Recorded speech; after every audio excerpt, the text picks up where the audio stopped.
Welcome to Golden Heart Stories, where second chances find their voice, where love arrives late but never too late, and where every heartbeat has a story worth telling. Tonight's story is for anyone who has ever wondered whether truth can still change everything, even after years of silence. Some messages don't ask politely. They don't explain. They don't soften the blow. They arrive like a knock on the door you thought would never open again, and once you read them, life splits cleanly into before and after. If you believe stories should end with justice, healing, and love finding its way home, take a quiet moment to settle in, and if this story speaks to you at any point, you're always welcome to share your thoughts with us. And now the story. The call came during dessert, his phone vibrating once against the white linen tablecloth, and 5 words on the screen froze the blood in his veins. "You need to see the footage. Come alone." Elliot Grayson had built an empire on restraint. At 61, he was one of the wealthiest men in America, a billionaire whose name appeared on hospital wings, scholarship endowments, and museum plaques. Yet rarely in tabloids. He preferred it that way. His fortune came from logistics and private equity, the kind of wealth that moved silently, efficiently, without spectacle. That night, he sat beneath the soft amber glow of La Belle Riviere, an exclusive restaurant tucked into the heart of Georgetown, the kind of place where conversations stayed low, waiters remembered your preferences, and secrets dissolved into candlelight. Across from him sat his wife, Victoria Grayson, elegant, composed, immaculately dressed in cream silk. She smiled as she always did, polite and practiced, her hand resting lightly beside her wineglass rather than reaching for his. They had been married 22 years, long enough for habits to replace tenderness, long enough for silence to become normal. "You barely touched your dock," Victoria said gently, cutting into hers with surgical precision. "Not hungry," Elliot replied, forcing a smile. That was a lie. He just couldn't swallow tonight. Not with the weight he carried, the invisible thing that had followed him for decades, tucked behind boardrooms and philanthropy and carefully constructed respectability. Then his phone vibrated. Once. He glanced down, expecting an assistant, a portfolio alert, anything predictable. Instead, it was a number he didn't recognize. No name, no greeting. Just a message that made his chest tighten. "You need to see the footage. Come alone. Don't tell your wife." His breath caught.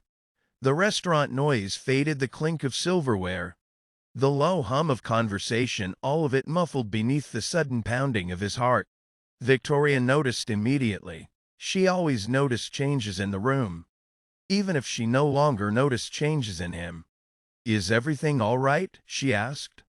Elliot locked his screen and slipped the phone into his jacket. "Business," he said too quickly. "Something I need to check on." Her eyes searched his face. "At 9:30 at night? I'll be back soon." That part was a lie too. He could feel it. Miles away, on the other side of the city, a woman sat alone in a modest townhouse near DuPont Circle, her laptop open, her hands shaking as she replayed a grainy security video for the 5th time. Her name was Lillian Brooks. At 56, life had carved lines into her face that no amount of makeup could erase, not from age, but from endurance. She wore a soft cardigan, threadbare at the cuffs, and stared at the screen as if it might look back at her and tell her she was wrong. But it never did. The footage was clear enough to change everything. She closed the laptop slowly, pressing her palm to her mouth as tears blurred her vision. After all these years, after all the nights she'd swallowed the truth whole just to survive, she finally had proof. And tonight, the man who never knew what he'd left behind was going to see it too. Before this story continues, pause for a moment and ask yourself, if the past knocked on your door tonight, would you open it or pretend you weren't home? Elliot Grayson didn't remember driving. Later, He would recall fragments, the red glow of brake lights along M Street, the hush of wealth behind drawn townhouse curtains, the way Georgetown always smelled faintly of rain and old money, but in the moment, his body moved without him. Muscle memory. Instinct. The kind you develop when you've spent a lifetime outrunning consequences. The message had included an address. A restaurant he knew. Not La Belle Riviere. Not elegant, not elite. Just a neighborhood Italian place tucked between a dry cleaner and a boutique fitness studio, warm, dim, unpretentious. The kind of place people went when they wanted to be seen as normal. That should have been his first warning. He parked across the street and sat there longer than necessary, hands resting on the steering wheel, his breath shallow, for a man who negotiated billion-dollar deals without blinking. It was humiliating how afraid he felt of a door. Come alone. Don't tell your wife. The words echoed with an authority that unsettled him. Whoever sent the message knew him well enough to know what would make him comply. Inside, the restaurant hummed with low conversation and the smell of garlic and baked bread. A hostess glanced up. "Table 4? I'm meeting someone," Elliot said. She hesitated, scanning the room. Back corner. Booth. He saw her then. Lillian Brooks sat with her back to the wall, hands folded tightly in front of her, her posture rigid as if she were bracing for impact. She looked older than he remembered, or maybe memory had been kinder than time.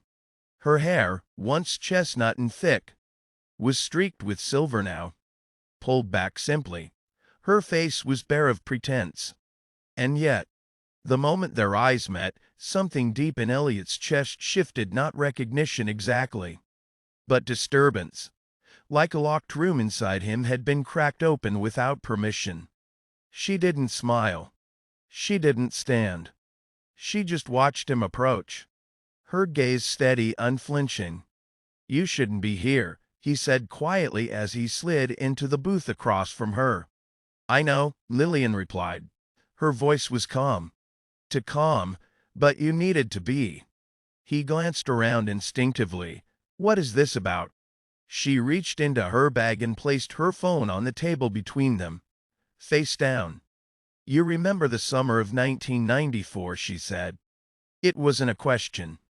Elliot stiffened. "That was a long time ago." "Yes," she said. "It was." A waiter appeared. "Can I get you anything?" "No," they said simultaneously. The waiter retreated. Silence filled the space like water rising. "You disappeared," Lillian continued, her fingers tightening. "You promised you'd come back. You said it was just business in New York. 6 weeks. Elliot swallowed. "I was young." "You were 30, she said flatly. "And I was pregnant." The word landed between them like a dropped plate. He stared at her. "That's not. You never told me that." "I tried." "You sent 1 letter. I sent 3. He laughed softly, incredulously. "You expect me to believe?" She flipped her phone over and pressed play. The footage began without sound. A restaurant kitchen, stainless steel counters, a grainy timestamp in the corner. And then a woman entered the frame. Younger, tired, holding a baby wrapped in a pale yellow blanket. Elliot's breath hitched. The woman moved closer to the camera, adjusting the infant in her arms. For a moment, the baby's face turned fully toward the lens, and the world stopped. The eyes, the unmistakable slope of the nose, his mother's chin. His hands began to shake. "This was taken 26 years ago," Lillian said quietly, "by the owner. Leework nights. He installed cameras after a robbery." Elliot couldn't look away. "His name is Andrew," she said. "He's your son." The footage ended. Elliot leaned back hard against the booth, as if struck. "This is impossible." "A doesn't think so," she replied, sliding an envelope across the table. "He didn't touch it." "I never asked you for anything," Lillian continued. "I raised him alone." 2 jobs. No safety net. I watched your name climb buildings while I clipped coupons. His voice cracked. Why now? Her composure finally faltered. Because he works here, she said. And tonight, he asked me why his reflection looks nothing like mine. Elliot closed his eyes. Outside, rain began to fall soft at first, then steady, blurring the windows, dissolving the city into streaks of light. Nothing about his life would ever be the same. Elliot didn't open the envelope.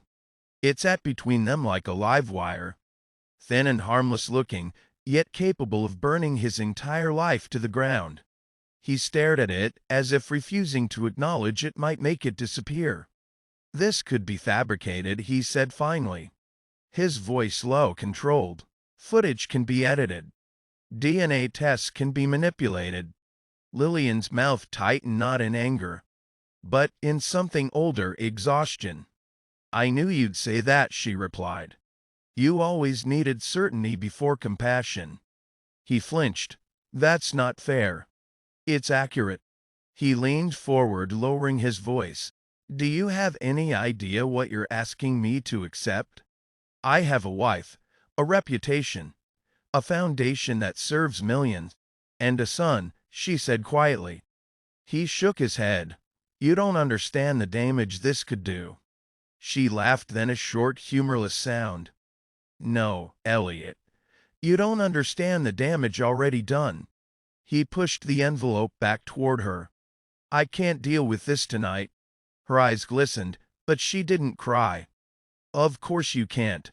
You never dealt with it then either. He stood abruptly. If this is about money. She rose too, sudden and fierce. Don't insult me. Heads turned. Conversations paused. Elliot forced himself to sit back down. Andrew doesn't know, she said, her voice trembling now despite her efforts. He thinks his father died before he was born. I protected you. I protected him. Why tell me at all? Because secrets rot, she said. And because he deserves the truth. Elliot ran a hand through his hair. His mind raced legal ramifications. Media fallout, Victoria's face when she found out. The life he'd built was suddenly fragile. I need time, he said. This changes everything. Lillian nodded slowly. It already. He stood again, this time more deliberately. Don't contact me. Her shoulders sagged. I won't have to. As he walked out into the rain, Elliot told himself this was a mistake. A ghost. A threat to be neutralized. But deep down, beneath the armor of denial, something else stirred. Fear not of exposure, but of truth. Elliot Grayson had mastered the art of avoidance. By Monday morning, his legal team had been assembled without explanation. His calendar restructured, his assistants warned not to let anything unexpected reach him. He returned to routine the way some men return to prayer, hoping repetition could restore order. It didn't. At 10:17 a.m., during a quarterly meeting overlooking the Potomac, his phone buzzed. Unknown number. He ignored it. At 10:19, it buzzed again. Then a third time. He excused himself, irritation masking unease, and stepped into the hall. Mr. Grayson, the voice on the other end said, breathless, this is Carla from Trattoria Bellino. There's been an accident. One of our line cooks collapsed. Elliot's chest tightened. Why are you calling me? There was a pause. He had your card in his wallet. The world tilted. I'm on my way, Elliot said, already moving. The hospital was a private one in Northwest Glass. Marbled discretion. The kind of place donors walked through without fear. Elliot had funded an entire wing. Now he walked it as a stranger. Lillian stood outside the ICU. Her face pale, her coat still on. Hands clasped so tightly her knuckles had gone white. He collapsed mid-shift, she said as Elliot approached. Seizure. They're running tests. Elliot nodded stiffly, unsure where to stand. What role to occupy? Billionaire, donor, stranger, father. A doctor emerged. Family? Both of them spoke at once. I am. Silence followed. The doctor studied them carefully. He'll be stable, but we need to observe him overnight. Elliot exhaled a breath he didn't realize he'd been holding. They sat together in the waiting room, stiff chairs, muted television, time stretching thin. There was nowhere else to go. I didn't tell him, Lillian said softly. About you. Elliot stared at the floor. Good. She turned toward him sharply. Is it? He didn't answer. Hours passed. Night fell. Through a glass wall, Elliot watched Andrew sleep. Tubes, monitors, vulnerability. The resemblance was undeniable now. His hands curled the same way. His brow furrowed even in rest. He plays the guitar, Lillian said. Writes his own music. He wanted to go to college, but we couldn't afford it. Elliot swallowed hard. I could have helped. Yes, she replied. You could have. The words weren't accusatory. They were factual.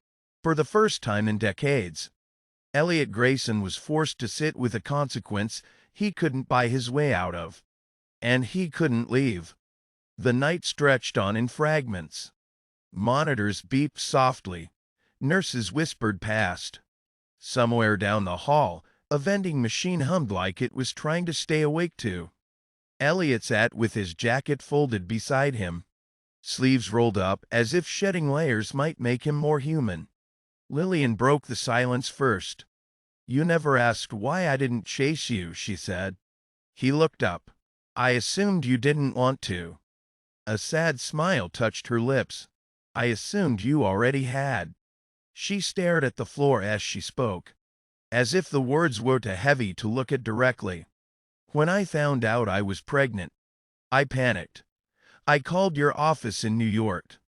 Your assistant said you were unavailable. I called again. Eventually I stopped. I never knew, Elliot said hoarsely. I know, she replied, because if you had, you would have tried to fix it. That was always your way. She reached into her bag and pulled out something small and worn, a folded letter, edges frayed. I kept this, she said, placing it in his hand. The last thing you ever wrote me. He unfolded it slowly. His own handwriting stared back at him, younger, messier, hopeful. I'll be back soon. I promise. His throat tightened. I waited 6 weeks, Lillian continued. Then 6 months. Then years. Eventually, I stopped believing in promises. A nurse approached. He's awake. You can see him briefly. Lillian stood, steadying herself. Elliot hesitated, then followed. Andrew's eyes fluttered open as they entered. He smiled faintly at his mother. Hey yourself, she said, brushing his hair back. His gaze shifted to Elliot. Curious, searching. Who's that? Andrew asked. Lillian's voice trembled. An old friend. Elliot swallowed. I'm Elliot. Andrew nodded slowly. You look familiar. Elliot's chest ached. I get that a lot. They shared a quiet, fragile moment, 3 lives suspended between truth and time. As they stepped back into the hall, Elliot felt something inside him crack open. This wasn't a threat to manage.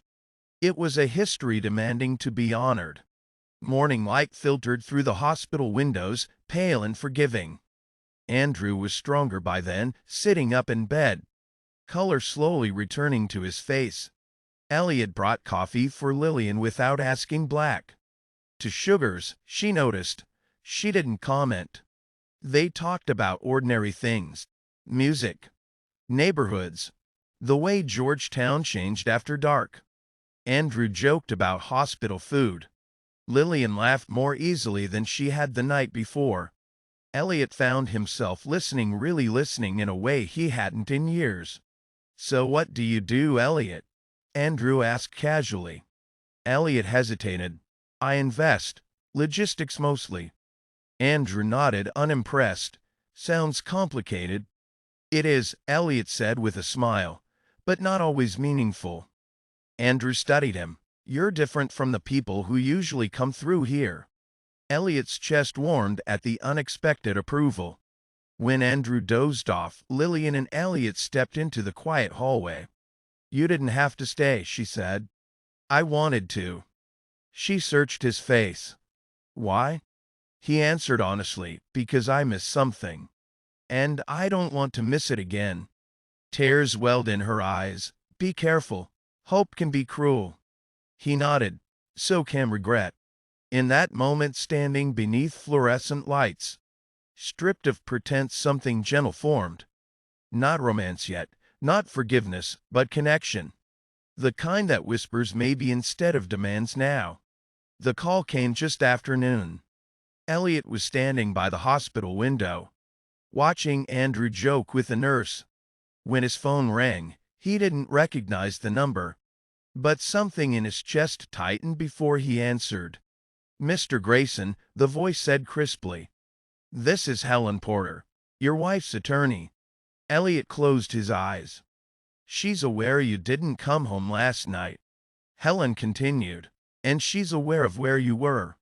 His pulse spiked. There was a photograph," the attorney said carefully, "taken outside the hospital. A staff member recognized you." Elliot looked down the hall instinctively, suddenly aware of how exposed he was. "What does Victoria want?" "A meeting." "Immediately." He hung up and turned to Lillian, who was watching him closely. "It's unraveling," he said quietly. Her face fell. "I knew it would. I didn't mean." "You never do," she interrupted softly. "But it always does." They stepped into a private alcove. Elliot lowered his voice. "I want to be part of Andrew's life." Lillian shook her head, tears spilling now. "You don't get to decide that when it's convenient." "I'm trying to do the right thing." "For who?" she demanded. "Your conscience? Or him?" He faltered. "Both." She folded her arms, bracing herself. "If this turns into a scandal, I won't let him be collateral damage. I can protect him." "You couldn't protect us then." The words sliced clean and deep. Andrew appeared in the doorway, confusion on his face. "What's going on?" Both of them froze. Lillian wiped her cheeks, forcing a smile that broke Elliot's heart. "Nothing, honey." Andrew looked between them, unconvinced. "It doesn't feel like nothing." Elliot stepped forward, then stopped himself. This was the moment. The truth hovered, aching to be spoken. But fear won. "I should go," Elliot said. Lillian nodded, wounded but resolute. "Yes, you should." As he walked away, the weight of what he was abandoning crushed him. For the first time in his life, Elliot Grayson knew exactly what he stood to lose and realized it might already be gone. The house was silent when Elliot finally returned home. Not the comfortable silence of routine, but the kind that pressed against the ears, heavy with accusation. The lights were off except for a single lamp in the living room. Victoria sat beneath it, posture perfect, hands folded in her lap like a woman waiting for a verdict. She didn't look up when he entered. "They sent me the photo," she said calmly. "You outside a hospital, with her." Elliot removed his coat slowly. "I never wanted to hurt you." Victoria let out a breath that was almost a laugh. "That sentence has followed me for 22 years. He flinched. "You don't understand." She finally looked at him then. "Eyes sharp, wounded, tired." "Then explain it to me." He sat across from her, the distance between them wider than the room. "I have a son." The words landed softly, devastatingly. She stared at him, unmoving. "Say that again." "I have a son," he repeated, "from before we met." Her jaw tightened. "And you found this out when?" "Recently." "And you stayed away all night because of him?" "Yes." Victoria stood. "Do you love her?" Elliot hesitated. "I don't know what that word means anymore." She nodded, absorbing the truth beneath his evasion. "But you love him?" "Yes." The silence stretched. "I won't be the woman who stands in the way of a child knowing his father," Victoria said finally. But I won't live in the shadow of a life you hid from me. I understand, Elliot said quietly. For once, she replied, I think you do. Hours later, Elliot sat alone in his study, the envelope still unopened on his desk. He stared at his phone, thumb hovering over a number he had memorized but never saved. He thought of Andrew's laugh, Lillian's strength, the promise he'd broken once already. This time he pressed call. Lillian answered on the second ring. Hello? I'm choosing truth, Elliot said, no matter the cost. Her breath caught. Then come tomorrow. He deserves to hear it from you. Elliot closed his eyes, relief and terror colliding. For the first time he wasn't running. He was walking towards something real. The following morning Georgetown woke under a pale winter sun. Streets slick from an overnight drizzle. Elliot arrived at the townhouse with a heart pounding like a drum in his chest. He carried no gifts, no prepared speeches. Only the weight of truth he had spent decades avoiding. Lillian opened the door, her expression unreadable, though her eyes softened when she saw him. Andrew peeked from behind her, curiosity and caution mingling in his gaze. Hi, Elliot said, his voice low and steady. I'm your father. Andrew blinked. You really are? Yes, Elliot replied, swallowing hard. And I know I have no right to demand anything. But I want to be here for you now, always. The room went quiet. Then Andrew stepped forward. Hesitant, he studied Elliot's face, searching for something anger, distance, apology, and found sincerity instead. Slowly, he placed his small hand in Elliot's. Tears welled in Lillian's eyes. He's waited a long time, she whispered. And so have you. Elliot knelt, bringing his face level with Andrew's. I missed so much, but I promise I won't miss any more. Andrew smiled, a tentative, genuine smile. And Elliot felt a warmth in his chest that had nothing to do with wealth, status, or power. It was the pure, unfiltered joy of connection finally realized. Over the next weeks, Elliot became a presence in Andrew's life. They learned each other's quirks, favorite songs, and even small jokes.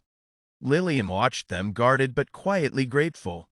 One evening, as the three of them sat at a small table eating pizza, a laughter spilling into the room, Elliot looked at Lillian and said softly, I want to make up for lost time. Not just for him, for us too, if you'll let me. She met his gaze and nodded. Let's start with honesty. Everything else can follow. Elliot exhaled, for the first time in decades. He felt free, not because he had regained control, but because he had finally surrendered to truth, love, and the courage to face consequences. Outside, the city lights flickered in the night. Ordinary, yet magical. Elliot knew life would never be simple again, but it would finally be real. And sometimes, that was enough. Life has a way of circling back, often when you least expect it. Have you ever had a truth wait decades to be faced? Share your thoughts below, and if Elliot's journey touched your heart, subscribe to Golden Heart Stories to witness more tales of redemption, unexpected love, and life's quiet miracles.